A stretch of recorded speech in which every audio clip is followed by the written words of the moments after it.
Hey there, good morning, my friends. I wanted to do something a little different here this morning for our morning motivation.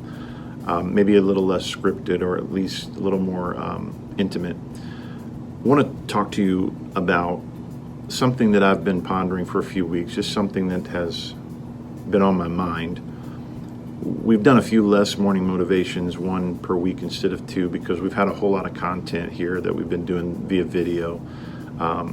The last several weeks, especially with the pandemic, everything has been video, even our services. And so I've cut back to one a week. And so I didn't do one Monday. And in contemplating what to say, because I've got, in fact, next week we're starting some content, and we've got about 2 months worth that I'm excited about that we're going to start videoing.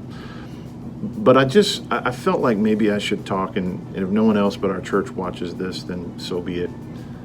I just want to talk to you kind of from my heart.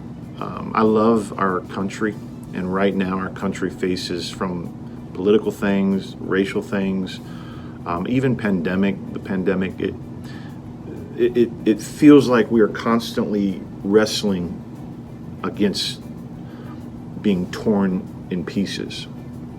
And so I'm a student of history. I enjoy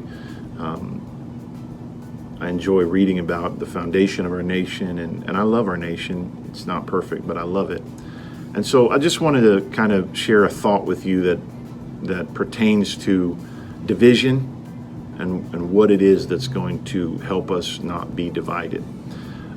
George Washington said in his farewell address to the nation in September of 1796, he said, "The name American, which belongs to you, in your national capacity, must always exalt the just pride of patriotism more than any appellation meaning description or name or title."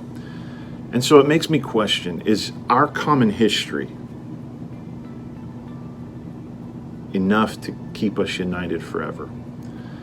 Especially if the further that we're removed from our foundation, many of us perhaps don't view our history with the same perspective or in a favorable light like those that were closer to its origin did.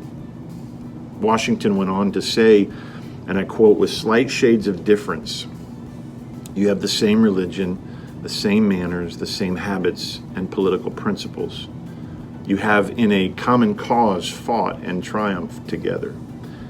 The independence and liberty," he said, "you possess are the work of joint councils, joint efforts, of common dangers and common sufferings, even," he said, "common successes."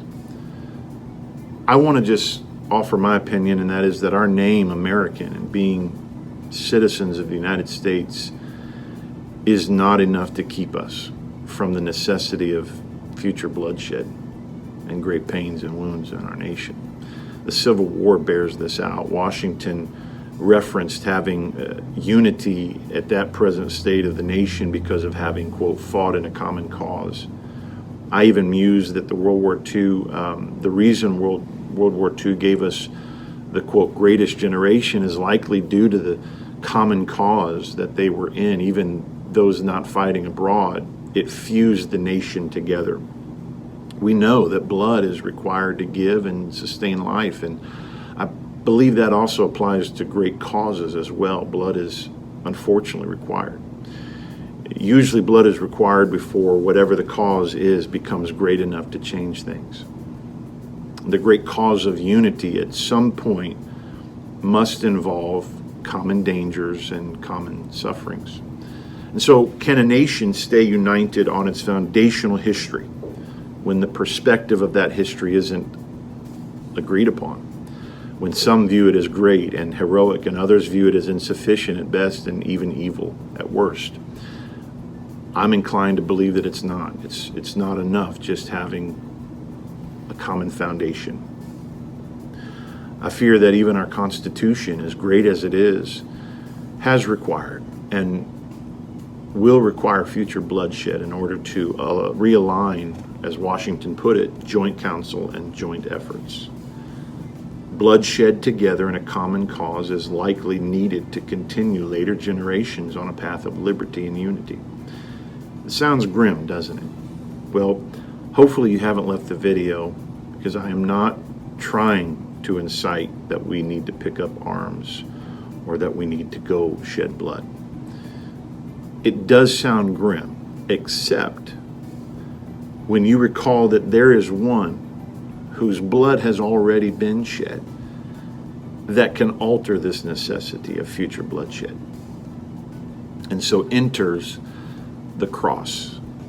But for the bloodshed at the cross, being our common cause, no nation and no people can stand without future bloodshed. That's been proven. And so I have to depart from the great president, George Washington, and say the only appellation,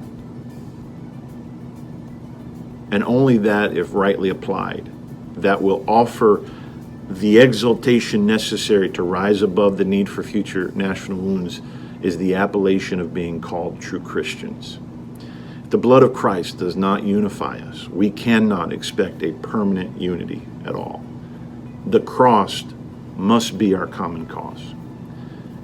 And it humbles me because I'm not trying to insinuate that no one called Christian can be good, or that all Christians or all those that are called, that's why I said rightly applied, that all those that are called Christians are good. What it does is it humbles me to just come to the base reality that man cannot survive without the cross. Because even man's best ideas, America and its Constitution, is arguably one of the best ideas mankind has ever offered to the world. And of course it's imperfect and it's flawed because it was created by men, but it is nonetheless, in my opinion, great. Yet regardless of its greatness, it cannot unite us forever without the worst of mankind, killing, fighting, or slandering with words, being required to reset some things. And so in short, I just want to say it like this: man left to his own devices, even his greatest ones, still equals man being utterly and completely lost, utterly hopeless, constant in chaos. I don't care how smart you are, you need the cross. That's, again, I'm not trying to say that if someone's not a Christian, they can't be a good person. I'm just saying, I don't care how smart you are, you need the cross. I don't care how creative you are, you need the cross. I don't care how talented you are, you need the cross. I don't care what degree is beside a name, you need the cross. I don't care how much ingenuity you have, you need the cross. I don't care how much money or how many great ideas you can have, you need the cross. I need the cross. And this is why the smartest and richest, the most talented, still find themselves facing complete hopelessness. This is why suicide takes the young and the old. It takes the rich and the poor, those with a high IQ and those with a low IQ, because we need the cross. And we need to revisit the cross often. We need to go back in our spirit to that Judean hillside, and we need to see the blood-stained dirt. We need to look back again into the eyes of Jesus and find true value all over again, and find true hope all over again, and get our eyes off of the political climate and the dangers, if you will, around us, and accept the reality of what can wash away my sins. Nothing but the blood of Jesus. What can seek to mend us and bring us together? Nothing. Ultimately nothing but the blood of Jesus. The old song says it well. What can make me whole again? Nothing but the blood of Jesus.